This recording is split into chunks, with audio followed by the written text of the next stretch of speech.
Hello all, what's up? Okay, so this is my game recently, and we'll talk about it. But I actually wanted to talk about the difficulty of succeeding with Roblox, in the sense, by success I mean monetary success, financial success. And so I've been doing this for maybe a month and a half. And I mean that I haven't, before a month and a half ago, I hadn't played any Roblox game. I'm a bit older than most players of Roblox. I'm focused on the development side of things. There's not many games in Roblox that I enjoy, though I actually do enjoy my own games. I mean, it just so happens that I make games that I enjoy, right? It would be strange. Well, if I were more clever, perhaps I would make games that other people enjoy more and that I personally don't necessarily enjoy. But that's actually more difficult. It's easier to make games that you yourself enjoy, right? You have sort of your own compass, if you will. And see, I don't even have a weapon right now. I think I got rid of the pistol, which I want to bring back.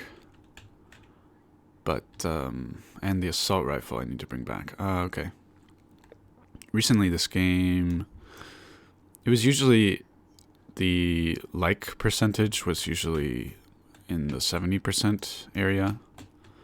Like, kind of peaked at like 80%, usually 70%.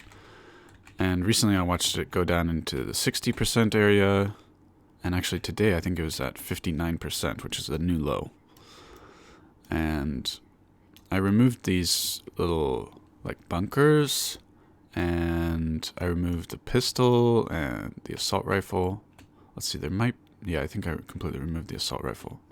So there's less ordinary weapons lying around and more premium weapons. So the people have spoken and they don't really like these changes, so I'll change some things back. Assuming that that's the reason. It's hard to say, because I've also switched the advertising from like everyone more focused on computer users. So it's possible computer users just favor the game less. I don't know. But yeah, so I'll experiment with more changes and see what I can do. But yeah, so I think that succeeding at something like this usually takes at least a year or two. And even then, likelihood of success is less than 50%. Probably significantly less. And I don't know, there's a lot of people watching who are pretty young, so these are some notes of things I want to change. But here's the thing, like let's assume success were easy, right? Like I mean, I'm older, I have a lot of experience not only with games, but some game development experience and a lot of programming experience. I have some 3D modeling experience. So given all these advantages, let's say I had the idea that success is going to be easy, for example. Okay, so success, easy. This is an idea, right? Now, if that were true, then how do I get back to the... There we go. If that were true, okay, then basically advertising would be easy. Because the whole way that you get... There's only two ways to get people into your game. You pay for some kind of advertising or marketing or whatever, sponsored experience, marketing, or your game is so good that it's sort of viral. Now that your game being so good that it's viral is extremely unlikely. And generally, I mean, that takes enormous amounts of work in general. Like, people look at, like, for example, Flappy Bird. I don't know if you know that game, but that's a iconic example of a game that went viral, and lots of people were playing it. the guy who made it was making millions of dollars, like millions of dollars a month, or maybe even a week, every week, or even, was it every day? I don't think it was every day, but millions and millions of dollars. But that was not their first game. They had made a bunch of games before that, and it wasn't just overnight success. Like, at some point it went viral. Similar, like, with Among Us. Among Us was out for quite a decent amount of time before it, for some reason, went viral. But so usually these, like, one-hit wonders or these sudden success cases that people might look at, actually they have a history of years of working on their craft, actually. And who knows, before that, like the guy who made Flappy Bird, maybe their whole life they've been drawing stuff, or they've been doing programming for actually 8 years or something. You never know. Like, there's all kinds of things that factor in. But so if this were easy, so putting that aside, those extremely rare viral events, and you could go for that. You could try to go in that direction by, like, making kind of meme style games, or I guess that's the third way, is focusing on searchability. So, for example, like when Squid Game first came out, suddenly making games inspired by Squid Game. Maybe, I think it's technically wrong from a legal standpoint to put Squid Game into your title of the game, but I'm sure a lot of people, I've seen that, so people get away with it sometimes, but yeah. So one option is viral. One is viral, extremely difficult, and you should not assume that that's going to happen. But maybe that's your thing. You want to go for that. Second is, like, you can get organic growth through either being like a meme.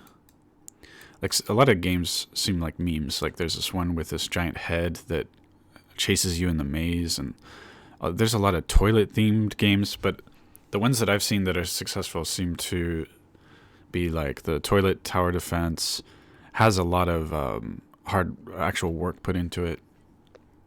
Okay, so meme, or I'm gonna say searchability, because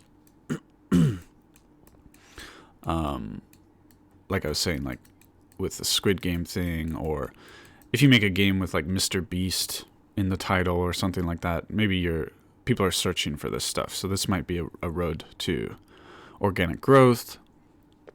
And the thing is that this doesn't really cost you anything, so it might be a way to become profitable, even though maybe the amount of profit might be small at first, but it has potential to grow, and you can hone your craft from there, and that's cool. And the third one is just hard work. Okay. And this is the normal way. Make your games good, work on your craft, take years to build your skill set, and build. And actually, this can be very satisfying, as long as, if you have expectations of this, but you end up doing this, and it takes years, you might be very unhappy and dissatisfied. But a lot of life is about managing your expectations, and expecting things to be hard and tough, and expecting there to be disappointment and pain. And that's better, because if you get lucky and life is good, then you'll feel extra happy because you weren't expecting that. If you expect that life is going to be easy, then you're setting yourself up for disappointment. So I highly recommend, it's kind of a stoic attitude, stoicism. Expect things to be bad. Expect that you could lose everything, and then you'll actually appreciate life more. Now, if success were easy, so if, for example, you put in a modest amount of work, like, for example, a month, like I've done, and then advertise or marketing, I'll just put marketing,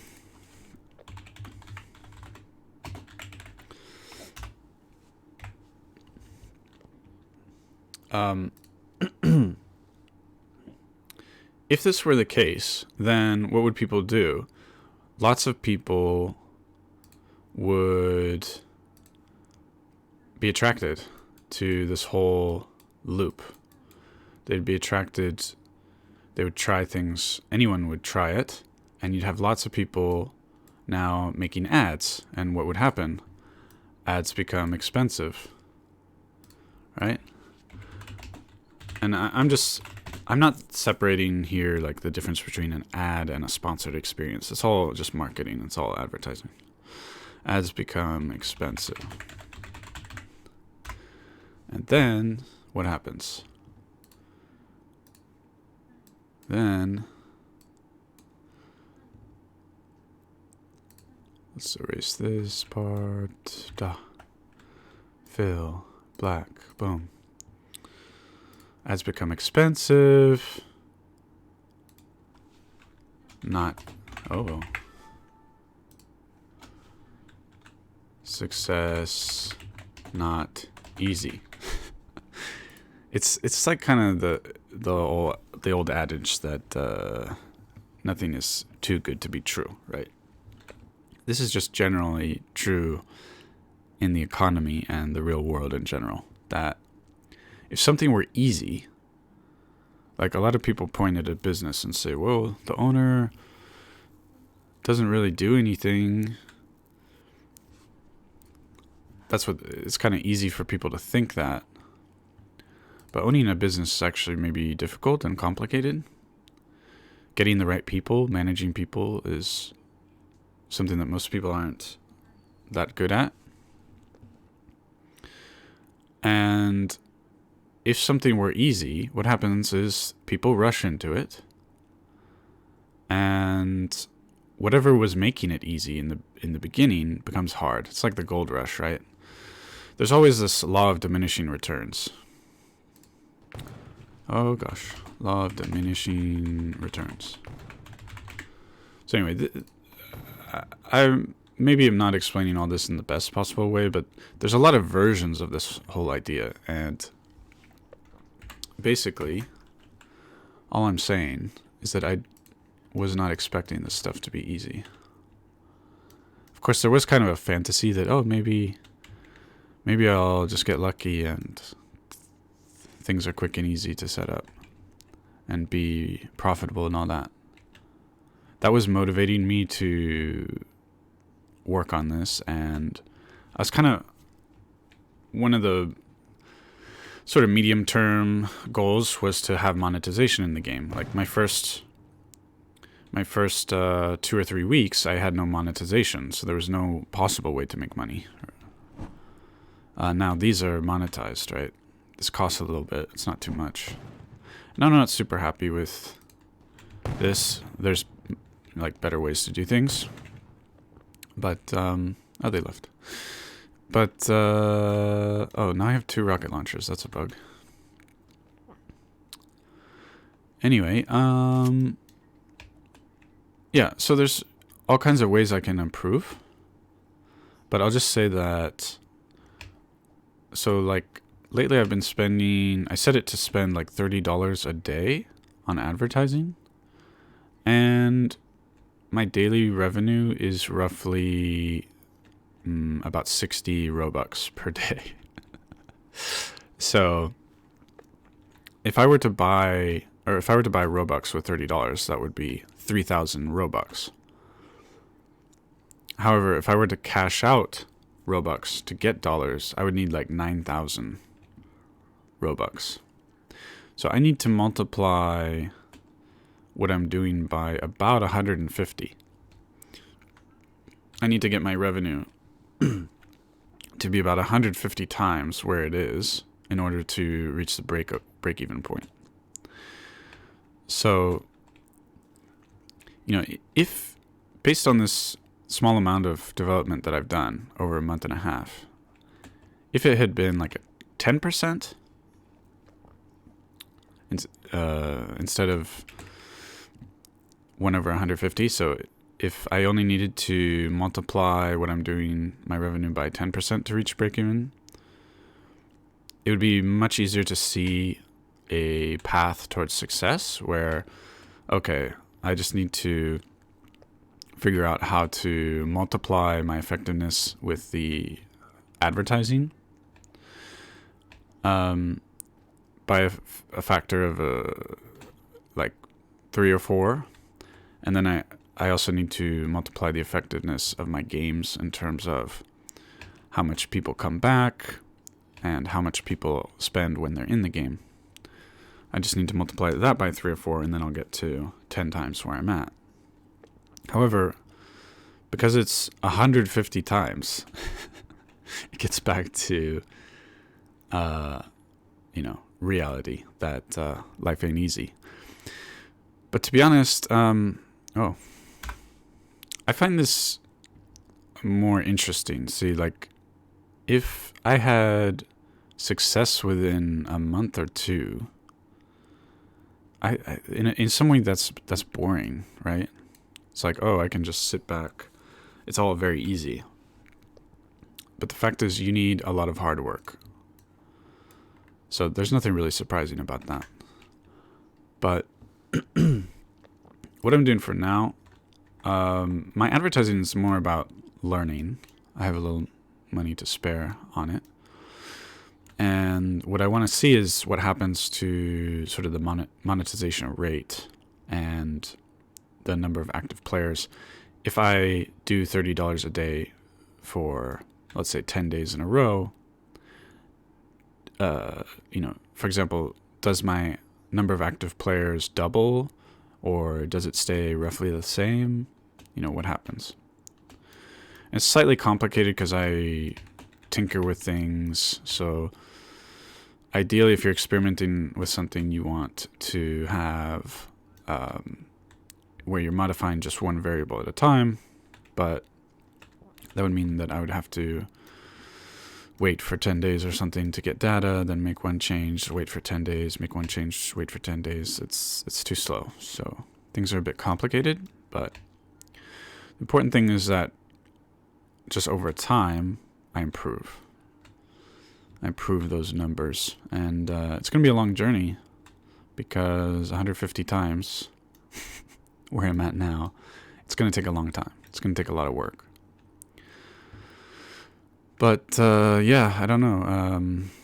If I made much higher quality game, for example, I think people prefer team-based fights. Right now, this is free-for-all. On average, people, I think, prefer team-based fighting. But I think I need some kind of gimmick, like I was talking about earlier, like some kind of meme or some kind of searchability thing to draw people in organically. And it's going to be a long journey. But there's kind of always different angles to look at for improvement. So the worst case scenario is that I waste time and money, but I become better at programming and better at game development. And personally, I guess this is sort of my 3rd or 4th game, basically. Not counting like lots of little experiments. And I like it. I like these cute mushrooms, which are free models. And I like the combat when there's more people in, of course. I like this weird part of the map, which is supposed to be sort of clouds with mushrooms on it, and for some reason there's floating water. It's all very surreal. And you can bounce off this mushroom. And there's clouds with trees on them. It's all very strange. But it's sort of colorful and fun. Over here is a sniper rifle. I moved the sniper rifle over into that area. And just continuing to experiment and play with things. These things I made that increase your movement speed. And they stack, which is fun. So these are my first power-ups in any game, which is kind of a milestone. And they come back, they respawn. And this is health. My health is up here in the top right. So it increases. I want to add a sound, and actually I want the health bar to be at the bottom. and looking more obvious and sort of cooler. And also, this is my first game where the kills actually get counted correctly, because that, even though this is a template from Roblox, this was not working correctly. It was not counting the kills correctly. So I had to fix that, and it took me a bit of time. It took me probably like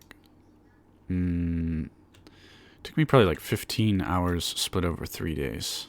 And a lot of that was just familiarizing myself with the code for the weapon system,